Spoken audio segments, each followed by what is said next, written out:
سے کم ہو رہا ہے۔ واشنگٹن ڈی سی سے دنیا نیوز کے نمائندے اویس سلیم کی رپورٹ دیکھتے ہیں۔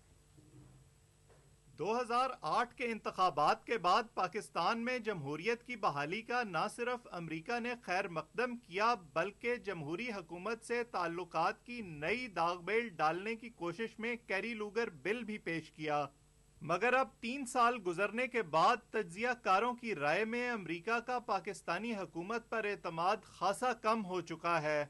مڈل ایسٹ انسٹیٹیوٹ کے ڈاکٹر مرون وائنبام کہتے ہیں کہ پاکستانی حکومت نے مسائل کے حل کے لیے کوئی سنجیدہ کوشش ہی نہیں کی۔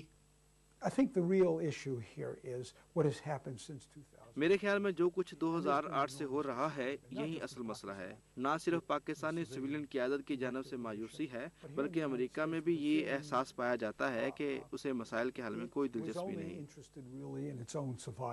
اٹلانٹک کونسل سے تعلق رکھنے والے شجاع نواز کے خیال میں پاکستان کی جمہوری حکومت نے عوام کا اعتماد بحال کرنے کا ایک سنہری موقع ضائع کر دیا ہے، مگر اس میں امریکہ بھی برابر کا شریک ہے۔